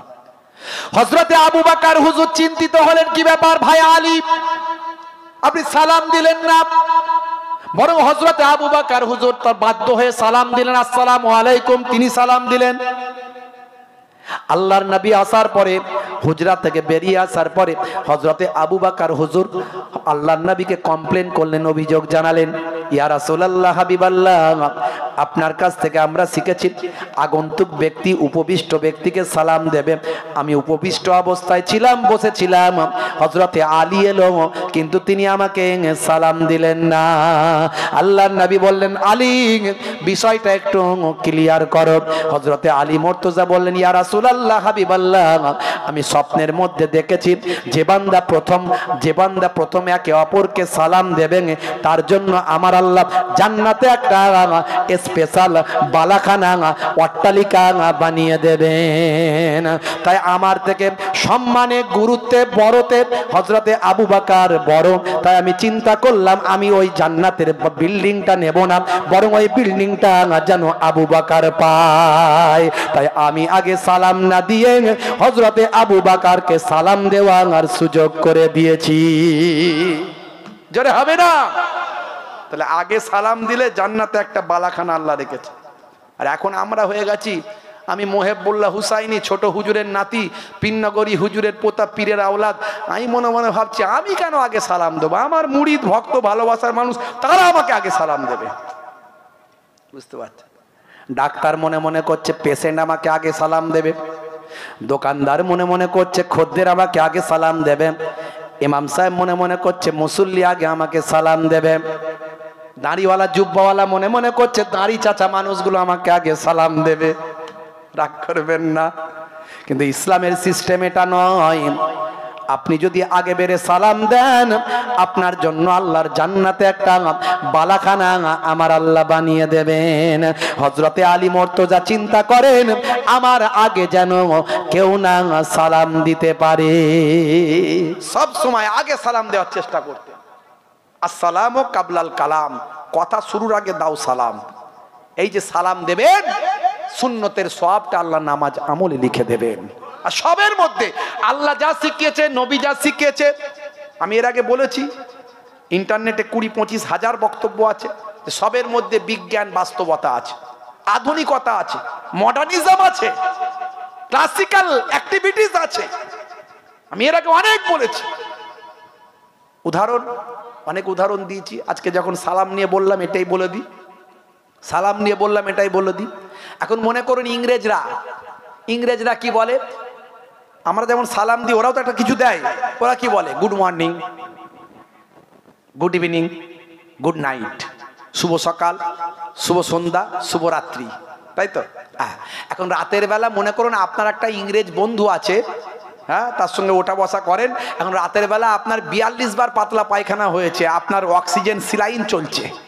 এখন আপনাকে ফোন করেছে, ফোন করে বলছে মিস্টার পল্টু মিয়া গুড নাইট। এখন আপনার জন্য এটা গুড না ব্যাড? মারাত্মক ব্যাড, মানে যে কোনো সময় প্রাণবায়ু উড়ে যেতে পারে। এখন সেই রকম আপনি এখন সিলাইন ফিলাইন দিয়ে আছেন আর ফোন এসেছে, বলছে গুড নাইট। তখন ভাইরে আমার গুড নাইট নয়, আমার ব্যাড নাইট। কেন না? আমার অবস্থা খুব খারাপ, লাস্ট সিনের আগের সিন চলছে। হ্যাঁ, আমার জন্য ব্যাড নাইট, আমার গুড নাইট নয়। ইসলাম বলেছিল তোমার গুড হোক আর ব্যাড হোক, ভালো থাকো আর মন্দ থাকো, সব সময় বলবে আসসালামু আলাইকুম, তোমার উপর আল্লাহর শান্তি বর্ষিত হোক। তিনিও ঘুরিয়ে বলবেন ওয়া আলাইকুম আসসালাম, তোমার উপরেও আল্লাহর শান্তি বর্ষিত হোক। সালাম হলো একটা বড় দোয়া। ইসলামের সবকিছু বাস্তবের সঙ্গে সামঞ্জস্য। কি করে হচ্ছে? 1450 বছর আগে ইসলাম কমপ্লিট হয়েছে, পরিপূর্ণতা লাভ করেছে। 1450 বছর আগে কোরআন মাজিদটা জমা হয়েছে। কোরআন মাজিদ 1450 বছর ধরে আগে থেকে পেয়েছি। তাহলে আজকের যুগের সঙ্গে কিভাবে বাস্তবতার সঙ্গে সামঞ্জস্য হচ্ছে? তার কারণ এই জন্যই সম্ভব যে আল্লাহ প্রদত্ত কিতাব হলো কোরআন মাজিদ। আল্লাহ সত্য, নবী সত্য, কোরআন সত্য। তাই যত কিছু আছে কোরআনের ভিতরে একটা অপ্রাসঙ্গিক, অবাস্তবিক কিছু নাই। যারা চেষ্টা করেছে কোরআনকে মিথ্যা প্রমাণ করার, তারা কোরআনের ভক্ত হয়ে গেছে। খোলা মন নিয়ে কোরআন পড়ুন, খোলা মন নিয়ে। হ্যাঁ, আপনি ভুল খুঁজে বের করুন। অনেক চেষ্টা করেছে অনেকে, আপনি চেষ্টা করতে পারেন ভুল খুঁজে বের করার, কিন্তু খোলা মন নিয়ে। যদি সত্যি আমি ভুল না পাই তাহলে আমি কোরআনের ভক্ত হয়ে যাব, এই চিন্তা ভাবনা নিয়ে কোরআন ভুল খুঁজতে চেষ্টা করুন। হে তরুণ যুবকেরা, হে আমার বন্ধুরা, তাহলে এগুলো সব ইবাদত। ডান দিকে কাত হয়ে ঘুমাবেন, ছেটে পুচে খাবার খাবেন, বসে পানি পান করবেন, বসে পেচ্ছাপ করবেন, পেচ্ছাপ করে পবিত্র হবেন, ছোট বাচ্চা দেখলে স্নেহ করবেন। অনেকের কু অভ্যাস আছে, বাচ্চা দেখলেই কাঁদায়, খুব বাজে, bad habit, this is bad habit. বাচ্চা দেখলে কাঁদাবেন না, কষ্ট দেবেন না, বাচ্চাদের আনন্দ দিন। নবী আনন্দ দিতেন, নবী বাচ্চাদের সঙ্গে বাচ্চাদের মতো মিশতেন। এইসব আলোচনা করতে গেলে সময় চলে যাবে। বাচ্চাদেরকে স্নেহ করবেন, বড় আপনার থেকে বড় বয়সে মানুষ হলে তাকে সম্মান করবেন, রেসপেক্ট করবেন। কখনো অসম্মান করে মুরব্বীদের সঙ্গে কথা বলবেন না, এটা ইসলামে নিষেধ। আল্লাহর নবী বলেন, যে ছোটদের স্নেহ করে না আর বড়দের সম্মান করে না সে আমার দলভুক্ত নয়।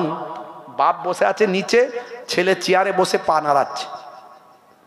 আমি ম্যাক্সিমাম চেষ্টা করি নিচে বসার, কিন্তু অনেক সময় দেখা যায় আপনারা তার আমাকে এখন ছোট আর বড় ভেবে নিয়ে আসেননি, ওস্তাদ করে নিয়ে এসছেন, টিচার বানিয়ে দিয়েছেন এখন। তাই একটু ওপরে না বসলে আবার ঠিকভাবে বলতে পারা যায় না। আবার আমার কোমরে সমস্যা আছে বলে বসতেও হয়, আবার বসার ব্যবস্থা নিচে ভালো থাকলে নিচেই বসি, কারণ আমার নিজেকে খুব খারাপ লাগে অনেক মুরব্বী মানুষ নিচে বসে থাকেন। অনেক সময় দেখা যায় সন্তান বসে আছে চেয়ারে, বাপ বসে আছে নিচে, সন্তান পায়ের ওপরে পা তুলে দিয়েছে। এটা ইনসাল্ট করা, এটা অপমান করা বাপকে, এটা মডার্নিজম বলে না এটাকে। বুঝতে পারছেন? বড়দের সম্মান করতে হবে, এটাই মডার্ন। বড়দের রেসপেক্ট করতে হবে, এটাই মডার্ন। হে তরুণ যুবকেরা, হে আমার বন্ধুরা, শুনে রেখে দিন বাবা, এগুলো সব ইবাদত। এগুলো সবের মধ্যে অনেক তথ্য আছে, বিজ্ঞান সম্মত বাস্তব কথাবার্তা আছে। আমি অনেক উদাহরণ দিয়েছি। বাপ, রমজানের রোজা এটা হলো ফরজ, 5 ওয়াক্ত নামাজ হলো সবচেয়ে বড় ফরজ, রমজানের রোজা হলো সবচেয়ে বড় ফরজ। কতগুলো বড় ফরজ, বড় নির্দেশ আছে ভাই আমার, বড় ইবাদত আছে। তাহলে এগুলো সব ইবাদত। চাষ করবেন, ব্যবসা করবেন, চাষ করবেন আপনি, জমির আল বাড়িয়ে ছেটে ছেটে বাড়াবেন না। চাষ করবেন আপনি, অন্যের পানি নিজের জমিতে নিয়ে নেবেন না। চাষ করতে গিয়ে মিথ্যার আশ্রয় নেবেন না, 2 নম্বরই করবেন না, জমির আল ছেটে বাড়াবেন না। হে তরুণ যুবকেরা, হে আমার বন্ধুরা, আল্লাহ বলছেন বান্দারে, তোমাকে আমি ইবাদত করার জন্য পাঠিয়েছি। দয়ার নবী বলছেন, আমার সুন্নত গুলোকে মানো, এগুলো সব ইবাদত। স্ত্রীর সঙ্গে ছোট ছোট কাজগুলো করো, মাঝে মাঝে সময় পেলে স্ত্রীর সঙ্গে রান্নায় সহযোগিতা করো। আল্লাহর নবী ইয়াকুনু ফি মাহানাতে আহলিহি, আল্লাহর নবী স্ত্রীর সঙ্গে ছোট ছোট কাজে মেহনত করতেন। ওয়া ইয়াকুমুল বাইতা, কখনো কখনো নবী আমার ঘরটা নিজে হাতে ঝাড়ু দিতেন। অনেকে বলে হুজুর এই ওয়াজটা না করলেই ভালো হয়। কেন ভাই? না, আমরা সকালবেলা চাপে পড়ে যাই। কেন বলে? আমাদের ঘরের বউয়েরা এসে কোশ্চেন শুরু করে, এই তো হুজুর বলে দিয়ে গেছে, স্ত্রীর সঙ্গে ছোট ছোট কাজগুলো করলে সুন্নত, নবী করতেন, তো একটু মাঝে মাঝে হেল্প করতে মন যায় না? এত খেটে খেটে আলা হয়ে যাচ্ছি ঘরে, ঝাড়ুটা দিয়ে দাও না, ঝাঁটটা একটু দাও না। চাপে পড়ে যায় হুজুর। আচ্ছা বলুন তো, এগুলো কি ছেলেদের কাজ না মেয়েদের কাজ বলুন তো? আমি বলি, নবী করেছেন, আপনার করতে অসুবিধা কি? ঠিক আছে, আপনি অনেক বড় মাপের ব্যক্তি, ডাক্তার সাহেব, মাস্টার সাহেব, উকিল সাহেব, অ্যাডভোকেট সাহেব, হুজুর সাহেব, পীর সাহেব, মাওলানা সাহেব, মুফতি সাহেব, কিন্তু যত বড়ই সাহেব হন না কেন, নবীর থেকে বড় সাহেব পৃথিবীর জমিনে হয়নি, আর কেউ হবে না। ক্যাসিয়াস ক্লে যার ভক্ত, টাইসন পৃথিবী বিখ্যাত পপ তারকা মাইকেল জ্যাকসন যার ভক্ত, গ্যারি মিলার, জেনিফার ভাই আমার, ইলিমা দিমাত্রিয়াঙ্কো, পৃথিবীর বড় বড় নেতা, মন্ত্রী, মনীষী যার ভক্ত, 200 কোটি মানুষ কন্টিনিউয়াসলি টুডে, আজকের দিনেও তাকে ফলো করছে, তার নির্দেশনা মানছে। হিজ নেম ইজ প্রফেট মুহাম্মাদুর রাসূলুল্লাহ সাল্লাল্লাহু আলাইহি ওয়াসাল্লাম। কম্পিউটার, ইন্টারনেটে গিয়ে সার্চ করুন, who is the greatest person in the world. আপনাকে ইন্টারনেট, গুগল অ্যান্সার দেবে, greatest person in the world of prophet মুহাম্মাদুর রাসূলুল্লাহ সাল্লাল্লাহু আলাইহি ওয়াসাল্লাম। সেই নবীর অনুসরণ করলে আপনার অসুবিধা কি? তো নবী করেছেন, আপনি করছেন, তুই অসুবিধা কি? মাঝে মাঝে করবেন, সবসময় পারলেন না। আচ্ছা বলুন তো, কেউ যদি স্ত্রীর সঙ্গে ছোট কাজ করে, মাঝে মাঝে রান্নায় সহযোগিতা করে, ঘরটা ঝাড়ু দেয় মাঝে মাঝে, প্রেম বাড়বে না কমবে আমাকে বলেন? মারাত্মক বাড়বে। ফেভিকল আঠা বোঝেন তো? ফেভিকল আঠার মতো প্রেম হয়ে যাবে, বুড়ো বুড়ি হয়ে যাবে, প্রেম নষ্ট হবে না।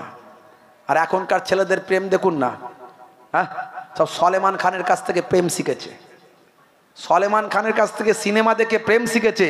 হ্যাঁ, হাতে লিখে দিচ্ছে বিয়ের আগে, প্রেম করছে তো আই লাভ ইউ, কে রক্ত দিয়ে কাটছে, মানে ব্লেড দিয়ে হাত কেটে, আই লাভ ইউ, তোমার জন্য জীবন দেবো, রেল লাইনে মাথা দেবো, বিষ খেয়ে মরে যাবো, পটল ডাঙায় চলে যাব। বুঝতে পারছো? বাপ বলে সর্বনাশ, সত্যি সত্যি তো পটল ডাঙায় চলে যাবে ছেলে, তাড়াতাড়ি বিয়ে শাদীর ব্যবস্থা কর, ওকে ঘরেই রাখ। কোন রকমে ধরে বেঁধে বিয়ে শাদী দিল, 2 থেকে 3 বছর 4 বছর যেতে না যেতে একটা দুটো বাচ্চা কাচ্চার বাপ হয়ে গেল। কত প্রেম, কত ভালোবাসা, হাত কেটে রক্ত বের করে দিত। সেই ছেলে এখন স্বামী স্ত্রী রাত দিন ঝগড়া, রাত্রে 9টার পরে যদি ঘরের পাশ দিয়ে যায়, ঘরের ভিতর থেকে 220 440 আওয়াজ হয়। কিরে ভাই, বলে ঢিসুম ঢাসাম লেগে গেছে। কি হলো? প্রেম গেল বলে জানলা দিয়ে বেরিয়ে গেছে, আর দরজা দিয়ে যত ঝুট ঝামেলা ঝগড়া অশান্তি সব ঢুকে গেছে। শিক্ষকের স্ত্রী ঝগড়ার সময় বলছে আমাকে বেশি শেখাতে এসো না। অভিনেতার স্ত্রী ঝগড়ার সময় বলছে আমার সঙ্গে নাটক করো না। ধোপার স্ত্রী ঝগড়ার সময় বলছে মেরে ধুয়ে দেবো। দোকানদারের স্ত্রী ঝগড়ার সময় বলছে আমাকে সস্তার মাল পেয়েছো। ইঞ্জিনিয়ারের স্ত্রী ঝগড়ার সময় বলছে মেরে বালি চাপা দিয়ে দেবো। কসাইয়ের স্ত্রী ঝগড়ার সময় বলছে কেটে টুকরো টুকরো করে দেবো। জেলের স্ত্রী ঝগড়ার সময় বলছে মেরে শুটকি মাছ বানিয়ে দেবো। মাঝে মাঝে হুজুরদের বাড়িতে তো, আলেম ওলামাদের বাড়িতে মনোমালিন্য হতেই পারে ভাই। তখন তারা বলছেন আল্লাহর কোরআন মানি, নবীর হাদিস মানি, নামাজ পড়ি, দিন মানি, বসে আলোচনায় নবীর সুন্নতের তারিকায় ঝামেলাটা মিটিয়ে নেব। হে তরুণ যুবকেরা, হে আমার বন্ধুরা, শুনে রেখে দিন বাবা, এগুলো সব সুন্নাত। এই সুন্নত গুলো মানুন। যাদের ভিতরে সুন্নত পাওয়া যায় তারা কেউ পথহারা হয় না। রাসূলের পথে যারা চলে দুনিয়ায়, বাতিলের বাধা তারা মানে না। নিশীত রজনীতে সেজদাতে যায়, হুসাইনি তাদের নিয়ে ভাবনাতে রয়। বিপদের মাঝে তারা যতই পড়ুক, বিপদের মাঝে তারা যতই পড়ুক, রাসূলের তারিকা ছাড়ে না। যাদের ভিতরে সুন্নত পাওয়া যায় তারা কেউ পথহারা হয় না। জোরে হবে না? হে তরুণ যুবকেরা, এগুলো সব ইবাদত, এগুলো সব সুন্নাত, এগুলো সব ইবাদত। তবে সবচেয়ে বড় ইবাদত হলো নামাজ। হে তরুণ যুবকেরা, যে নামাজটাকে আমার আল্লাহ, আমার দয়ার নবী মেরাজ থেকে নিয়ে এসেছিলেন, এই রজব মাসের 27 তারিখ, এই যে আমাদের মাঝখান থেকে পার হয়ে গেল, কয়েকটা দিন মাত্র হয়েছেন। এই রজব মাসের 27 তারিখে আমার আপনার নবীকে আমার আল্লাহ নিজের কাছে আমন্ত্রণ জানিয়েছিলেন। এটা কোরআন মাজিদ দ্বারা প্রমাণিত, অস্বীকার করলে ঈমান চলে যাবে। হে তরুণ যুবকেরা, হে আমার মুরব্বিয়ানিরা, মক্কা শরীফে উম্মে হানির ঘরে আল্লাহর নবী ঘুমিয়েছিলেন। হে তরুণ যুবকেরা, হে আমার বন্ধুরা, আল্লাহর নবী ঘুমিয়েছিলেন, হযরতে হামজা ঘুমিয়েছিলেন, হযরতে জাফর ঘুমিয়েছিলেন। উম্মে হানির ঘরে আল্লাহর নবী বিশ্রামে ছিলেন। তবে মনে রাখবেন, আমার নবী সারাটা জীবন, নবীর 63টা বছরের জীবন জিন্দেগিতে নবীর চোখটা ঘুমাতো, অন্তর কখনো ঘুমাতো না। তাই আল্লাহর নবী বলেছেন, ইন্নী আরা মা লা তারাউনা ওয়া আসমাউ মা লা তাসমাউন। আমি যা দেখি তোমরা তা দেখো না, আমি যা শুনি তোমরা তা শোনো না। আল্লাহ নবীকে ক্ষমতা দিয়েছিলেন, নবী চোখ ঘুমাতো, অন্তর ঘুমাতো না। নবীতে স্পেশাল, আল্লাহ নবী স্পেশাল। হে তরুণ যুবকেরা, হে আমার মুরব্বিয়ানেরা, শুনে রেখে দিন বাবা, আমার আল্লাহ তাআলা আমার আপনার নবীকে মেরাজ করাবেন, ডাকবেন। আমার আপনার নবীকে আমন্ত্রণ জানাবেন। ফারিস্তা জিব্রাইল আলাইহিস সালামকে ডাক দিলেন, হে ফারিস্তা জিব্রাইল, তোমার কাজগুলো কিছু সময়ের জন্য বন্ধ করে দাও। আল্লাহর নবী পৃথিবীর জমিন ছেড়ে 7 আসমান পাড়ি দিয়ে আরশে আজিমে যাবেন। কয়েক মুহূর্তের জন্য সারা কুল কায়নাতকে আল্লাহ স্টপ করে দিলেন। সারা কুল কায়নাত স্টপ হয়েছিল, স্তব্ধ হয়ে গিয়েছিল। কিছু সময়ের জন্য সব কিছু স্তব্ধ করে দিলেন আমার আল্লাহ। ঘড়ির কাঁটা আর নড়ে না, ঘড়ির কাঁটা স্তব্ধ হয়ে গেল। ভাই আমার তরুণ যুবকেরা, চন্দ্র চন্দ্রের জায়গায় ফিক্সড হয়ে গেল, নক্ষত্র নক্ষত্রের জায়গায় ফিক্সড হয়ে গেল। হযরতে জিব্রাইল ফারিস্তা তার কাজ বন্ধ করলেন, হযরতে মিকাইল ফারিস্তা তার কাজ বন্ধ করলেন, হযরতে ইসরাফিল ফারিস্তা তার কাজ বন্ধ করলেন, হযরতে আজরাইল ফারিস্তা রূহ কবজ করা বন্ধ করে দিলেন। আল্লাহ বলেন কিছু সময়ের জন্য সব স্টপ করে দাও, আমার রাহমাতুল লিল আলামিন আমার দরবারে আসবেন। জোরে বলুন সুবহানাল্লাহ। জোরে হবে না? ভাই আমার, একটা মিনিস্টার যখন আসে, এলাকায় যখন মিনিস্টার আসে, আগে কত রকমের চেক চাক এটা ওটা, এই কুকুর নিয়ে এসে চেক করো কোথায় কিছু আছে নাকি, এই চারিদিকে ব্যানার লাগিয়ে দাও, এই ফেস্টন লাগিয়ে দাও, আসার আগে সব স্টেজ তৈরি করে ফেলো, এই এলি ফুল দিয়ে তাকে ওয়েলকাম জানাও। কত প্রিপারেশন, কত প্রস্তুতি। আর আমার রাহমাতুল লিল আলামিন পৃথিবীর স্রষ্টার দরবারে যাবে। স্রষ্টা সব কিছুর থেকে বড়, তিনি তার সবচেয়ে প্রিয়তম বন্ধুকে আমন্ত্রণ করছেন, তো তার জন্য প্রস্তুতি হবে না? আল্লাহ বলেন পৃথিবীর সব কিছুকে স্টপ করে দাও, সব বন্ধ করে দাও। হে জিব্রাইল ফারিস্তা, যাও জান্নাতের দরওয়ান রিজওয়ানকে বলে দাও জান্নাতকে সাজিয়ে ফেলতে। হে ফারিস্তা জিব্রাইল, জাহান্নামের দরওয়ান মালিক ফারিস্তাকে বলে দাও জাহান্নামা আযাব বন্ধ করে দিতে। যাও যাও যাও, যে সমস্ত ভ্রাম্যমান রূহেরা আছেন তাদেরকে সাইড করে দিতে বলো, তাদেরকে রাস্তা পরিষ্কার করতে বলো, কেউ যেন আমার দয়ার নবীর আগমনের ডিস্টার্ব না হয়ে যায়। হে ফারিস্তা জিব্রাইল, 70,000 ফারিস্তা নিয়ে আমার নবীকে ওয়েলকাম জানিয়ে নিয়ে আসো। বন্ধুরা আমার, তরুণ যুবকেরা আমার, আল্লাহর নবী দয়ার নবীকে নিয়ে যাবেন। ফারিস্তা জিব্রাইল আলাইহিস সালামকে আল্লাহ নির্দেশ দিলেন, যাও জান্নাত থেকে বোরাক নিয়ে যাও। বারকুন মানে হলো বিদ্যুৎ, বারকুন মানে হলো জ্যোতি, বারকুন মানে হলো বিদ্যুৎ।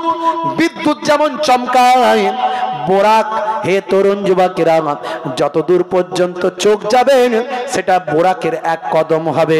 এই রকম দ্রুতগামী একটা জীব, একটা প্রাণী জান্নাত থেকে বের করা হলো, যে প্রাণী পৃথিবীর জমিনে আর কখনো আসে না, কিয়ামত পর্যন্ত আর কখনো আসবে না। যে প্রাণী থেকে চাপার সৌভাগ্য কারো হয়নি, পৃথিবীর জমিনে আর কারো হবে না, একমাত্র প্রফেট আপনারা আমার দয়ার নবী রাহমাতুল লিল আলামিন। মৌলবী कहता है নবী হাম জাইসা है, আছে না নাই?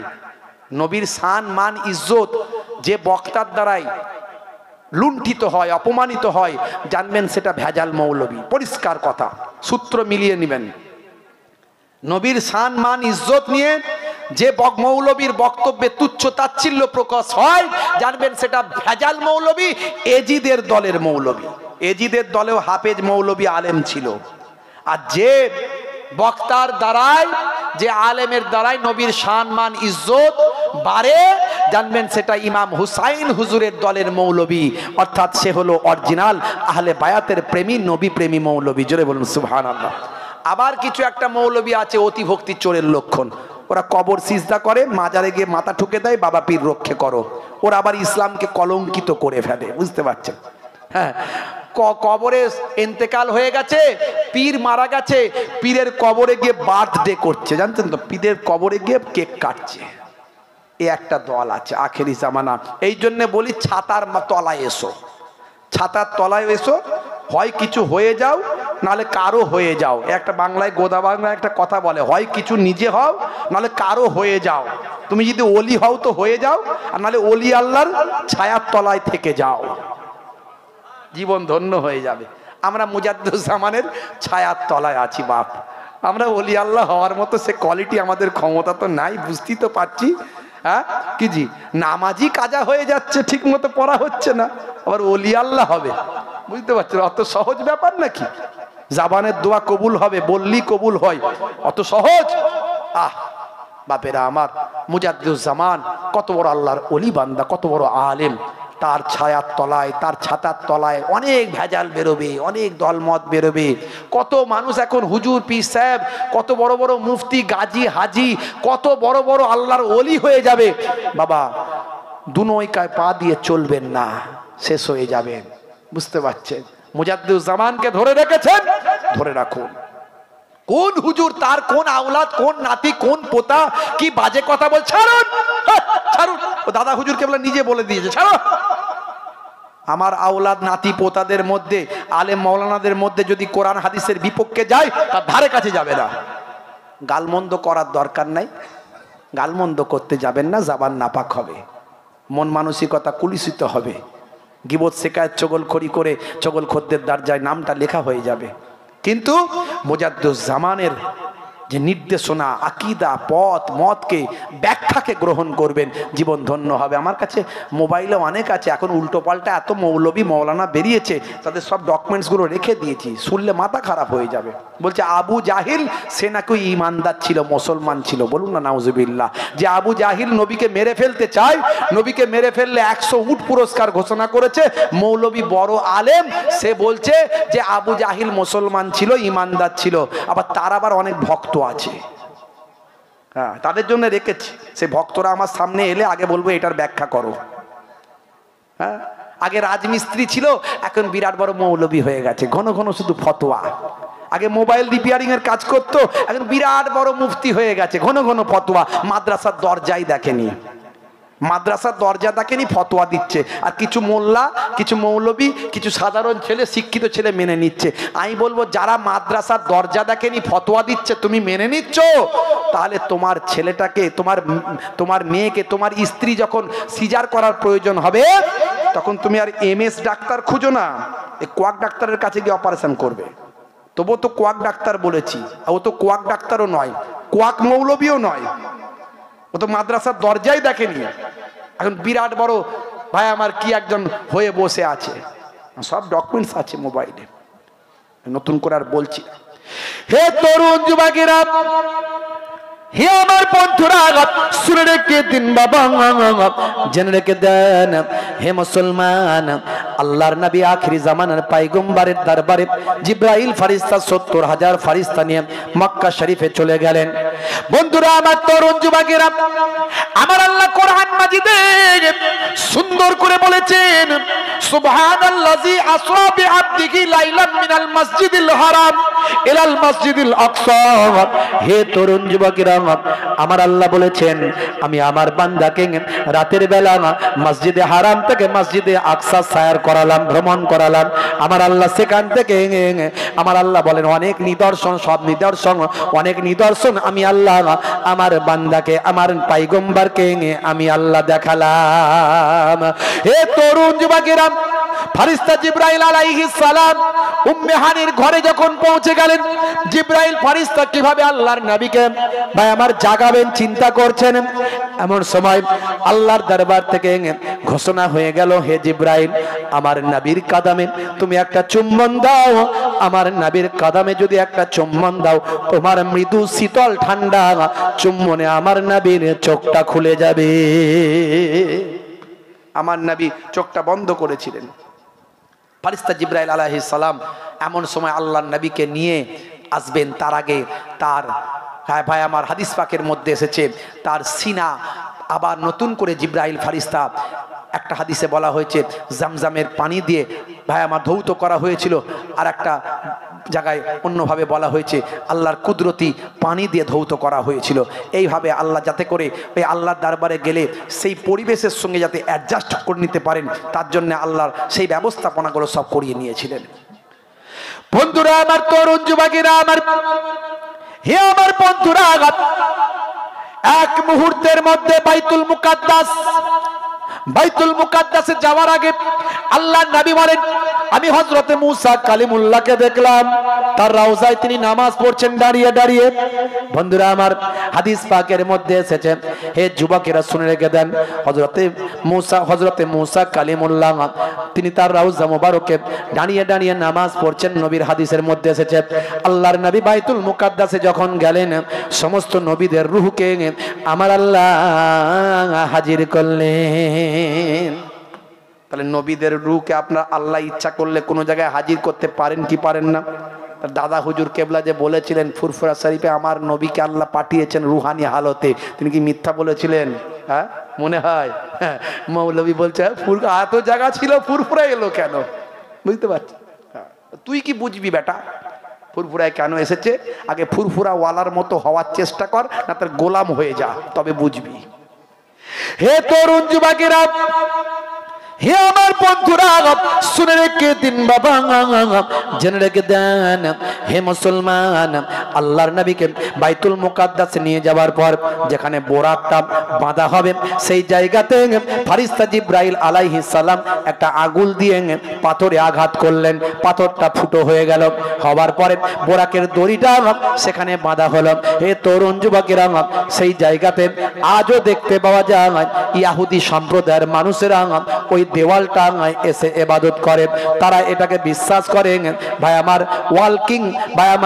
ওয়াকিং ওয়াল, তার মানে ভাই আমার ওয়াকিং ওয়াল, তার মানে চলমান দেওয়াল বলে তারা বিশ্বাস করে।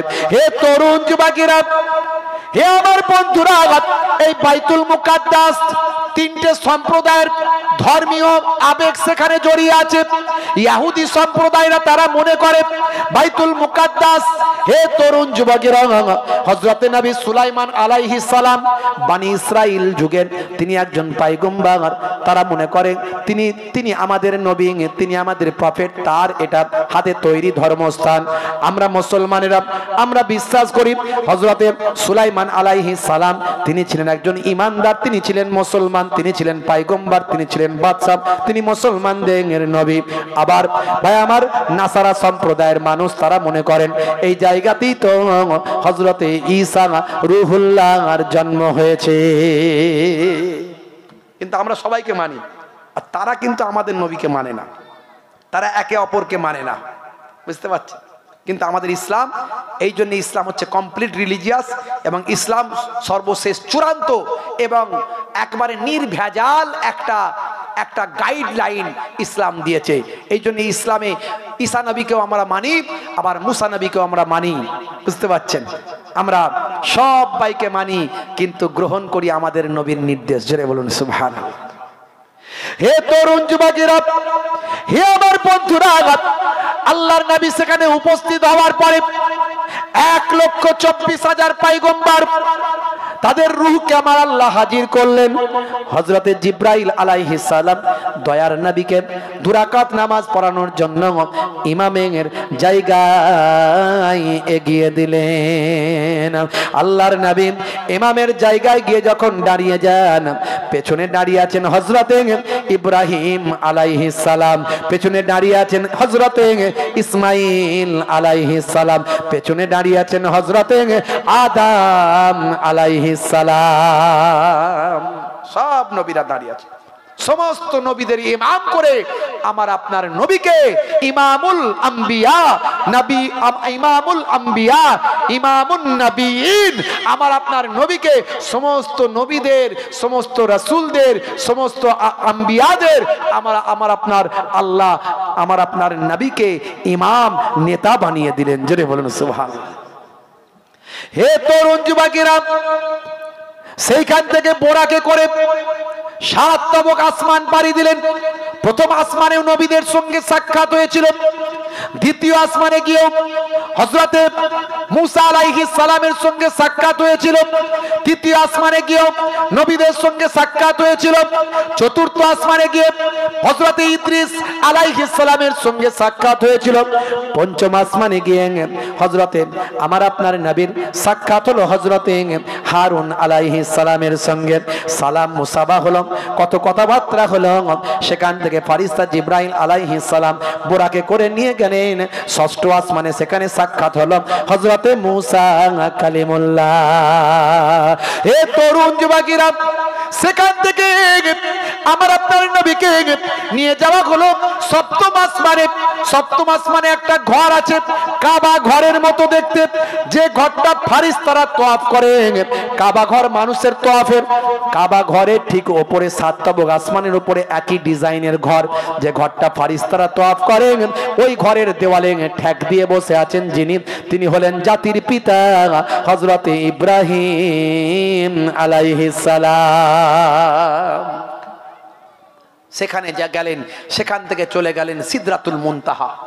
সিদরাতুল মুনতাহা যাওয়ার পরে, সিদরাতুল মুনতাহা যাওয়ার পরে ভাইরা আমার, তরুণ যুবকেরা আমার, ফেরেশতা জিবরাইল আলাইহিস সালাম বললেন, ইয়া রাসূলুল্লাহ, এর উপরে যাওয়ার আর ক্ষমতা আমার নাই।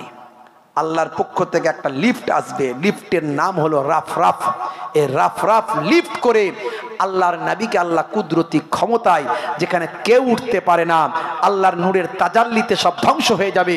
ফেরেশতা জিবরাইল আলাইহিস সালাম বলেন, আমার 600 খানা ডানা, সব ডানা পুরো শেষ হয়ে যাবে যদি আমি ওঠার চেষ্টা করি। আল্লাহর কুদরতি ক্ষমতায় আল্লাহ আপনাকে তুলবেন। সিদরাতুল মুনতাহা থেকে রাফরাফে করে একেবারে আরশে আজিমে গিয়ে আল্লাহর সামনে গিয়ে বসলেন। জোরে হবে না?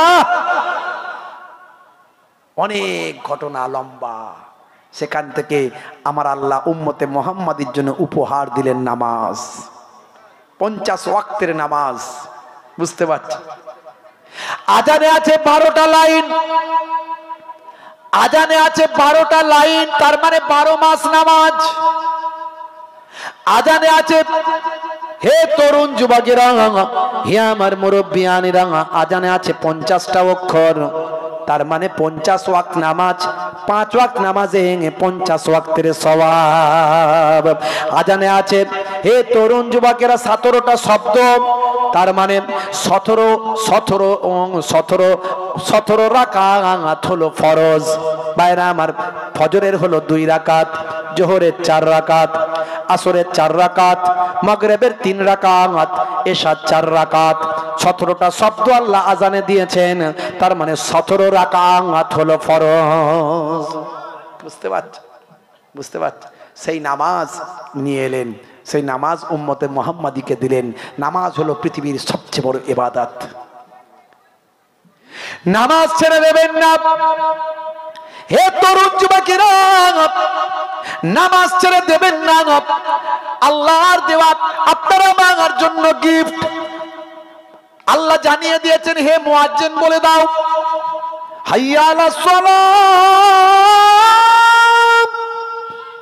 এসো নামাজের দিকে এসো, এসো নামাজের দিকে এসো। এলে কি হবে? আল্লাহ বলছেন বলে দাও কি হবে। হাইয়া আলাল ফালাহ,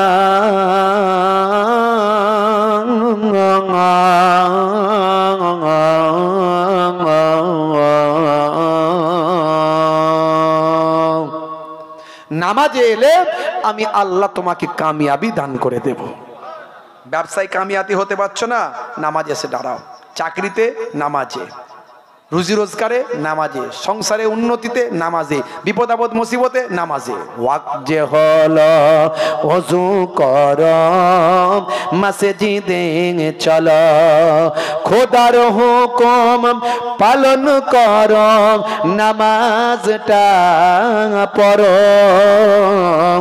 ওয়াক্ত যে হলো ওযু কর, মসজিদে চলো, দিন রাত 5 ওয়াক্ত নামাজ পড়লে পাবে ভাই জান্নাত। জোরে হবে না? জোরে হবে না? ফজরের সময় হলে মসজিদে যাও তুমি চলে, থেকো না বিছানায় শুয়ে, খোদা দেন রহমত ঢেলে।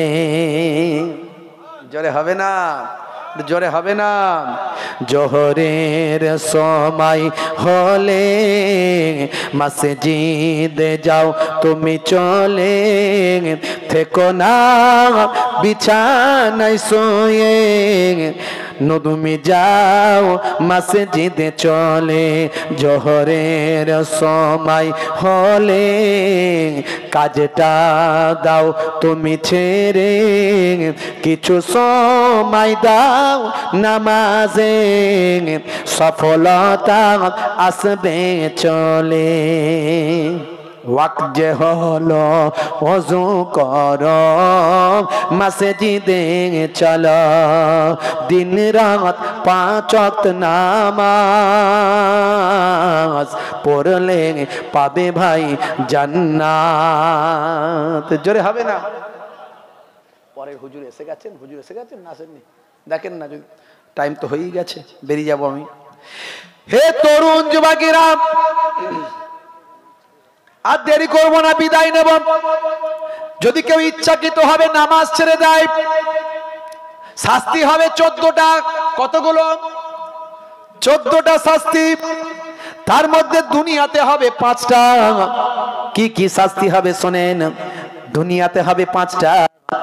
মানুষটা যখন মারা যাবে, হে তরুণ যুবকেরা, তার চেহারার মধ্যে কোনো নেককারের জ্যোতি থাকবে না।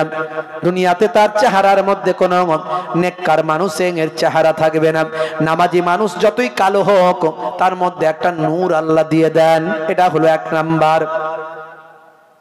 2 নাম্বার হলো বেনামাজি বান্দা, রুজিতে কোনো বরকত হবে না, রুজি রুটিতে কোনো বরকত বেনামাজি বান্দার থাকবে না।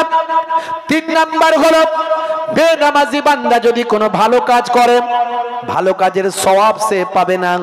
এটা হলো 3 নাম্বার। 4 নাম্বার হলো বেনামাজি বান্দা, হে তরুণ যুবকেরা, নিজের জন্য যদি দোয়া চাই, সে দোয়াও কবুল হবে না।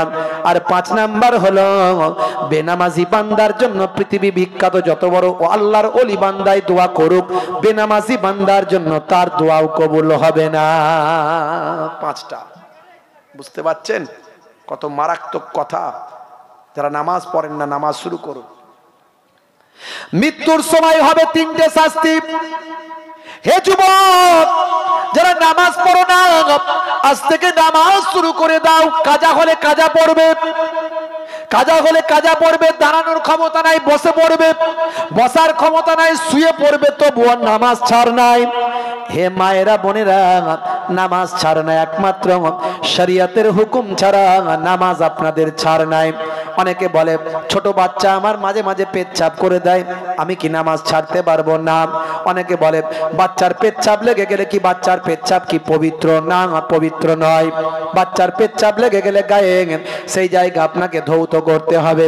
ধুয়ে নিয়ে আপনি ওযু করে আবার পাক পবিত্র হয়ে নামাজ পড়বেন। বাচ্চা পেচ্ছাপ করে দিলে আপনাকে গোসল করার প্রয়োজন নাই। যেখানে পেচ্ছাপ লেগেছে সেখানটা ধৌত করবেন, আপনি পবিত্র হয়ে যাবেন। হে তরুণ যুবকেরা, মৃত্যুর সময় 3টে শাস্তি হবে বেনামাজিদের। 1 নাম্বার হলো বেনামাজি বান্দার মৃত্যুর সময় তার মওতটা হবে অত্যন্ত অপমানের মৃত্যু। অপমানের সঙ্গে তার মৃত্যু হবে, জিল্লাতের সঙ্গে মৃত্যু হবে। এটা হলো 1 নাম্বার। 2 নাম্বার, হে তরুণ যুবকেরা, মৃত্যুটা হবে ক্ষুধার্ত অবস্থায় মারা যাবে। 2 নাম্বার।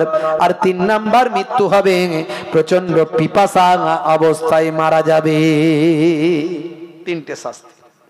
কবরে গেলে 3টে। কি কি? কবরে গেলে 3টে। 1 হচ্ছে কবরের মাটি তাকে পিসাই করবে, পিষে ফেলবে, আটার মতো গুঁড়ো করবে, আবার গোটা। বুঝতে পারছেন? 2 নাম্বার, কবরে আগুনের কুণ্ডু দিয়ে দেয়া হবে, আগুনের টুকরা, আগুনে পরিপূর্ণ হয়ে যাবে কবর। 3 নাম্বার হলো একটা ভয়ঙ্কর সাপ আল্লাহ কবরে নিযুক্ত করবেন, যে সাপটার নাম বলা হয়েছে সুজা আকরা। এই সাপটা তাকে দংশন করতে থাকবে। যে সাপ পৃথিবীর মাটিতে একবার যদি নিঃশ্বাস ফেলতো, কিয়ামত পর্যন্ত আর ঘাস জন্ম নিত না। অনেকে বলে হুজুর আমরা তো কবরে যাই, বল খেলতে খেলতে বল পড়ে যায়, কবরে গিয়ে আমরা তুলে নিয়ে চলে আসি, কোনো আগুনও দেখতে পাই না, সাপও পাই না, আর মাটি এসে প্লেনও হয়ে যায় না। এসব আপনি কি কথা বলছেন? তার জন্য একটা উদাহরণ দিই। মাঝে মাঝে দেখবেন ঘরের মধ্যে আপনি শুয়ে আছেন, সবাই জেগে আছে, ঘোরাফেরা করছে, আপনি একটু ক্লান্ত হয়ে শুয়ে পড়েছেন।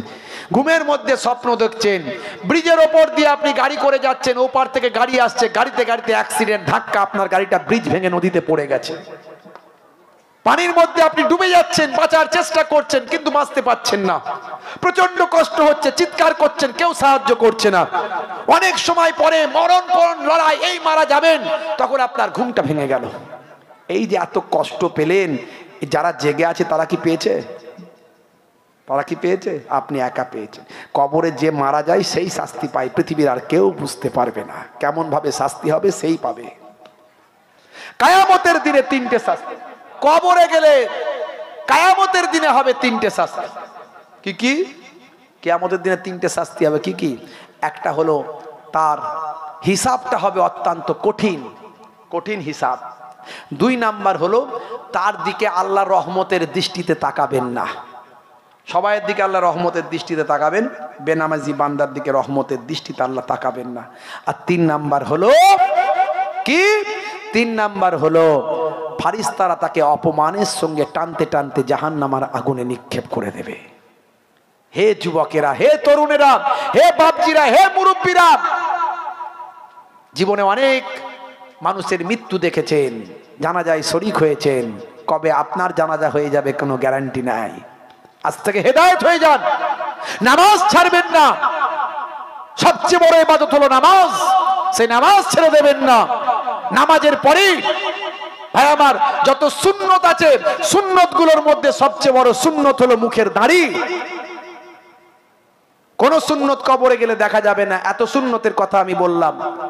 একটা সুন্নত দেখা যাবে, কবরে যাওয়ার পরে মুনকার নাকির ফেরেশতা বলবে মান রব্বুকা, দেখতে পাবে মুখে দাড়ির দেখা, হতে পারে ওই দাড়িটা হবে নাজাতের জারিয়া। জোরে হবে না ভাইরা আমার, তরুণ যুবকেরা আমার, মুখের দাড়িটা রাখুন। বড় দাড়ি রাখতে লজ্জা পান, বিরাট কোহলি দাড়ি রেখেছে, হরভজন সিং দাড়ি রেখেছে, দাড়ি আপনি ছোট হলেও রাখুন, দাড়ি আপনি ছোট হলেও রাখুন, কিন্তু নবীর সুন্নত বলে রাখুন, নবীর সুন্নত বলে রাখুন। ভাই আমার, ওই দাড়িটা আপনার নাজাতের জারিয়া হয়ে যাবে। যখন ইমানি শক্তি বেড়ে যাবে, বড় দাড়ি আপনি রাখবেন। যতদিন না রাখতে পাচ্ছেন, ছোট হলেও রাখুন, কিন্তু নবীর সুন্নত মনে করে রাখুন, জীবনটা ধন্য হয়ে যাবে। বাপজি আমার, নামাজটা ছাড়বেন না, রাসূলের সুন্নতটা ছাড়বেন না। আপনাদের খেদমত থেকে বিদায় নেব, আমাকে অনেক রাস্তা যেতে হবে, এখন হারুয়া যেতে হবে, হারুয়া থেকে আরো ভিতরে 10 কিলোমিটার, বুঝতে পারছেন। আমার সেখানে টাইম দেওয়া আছে, 10:30 পৌনে 11টার মধ্যে পৌঁছাতে হবে বলা আছে, বুঝতে পারছেন। বারবার ফোন আসছে, আমি সেই মতো ভাইদের কাছে দাওয়াতটা নিয়েছি, ওই দাওয়াত আমার অনেক আগে থেকে নেওয়া, সেই মতো আমি নিয়েছি। ভাইরা খুব রিকোয়েস্ট করার জন্য আমি 7টা থেকে 9টা পর্যন্ত টাইম দিয়েছিলাম।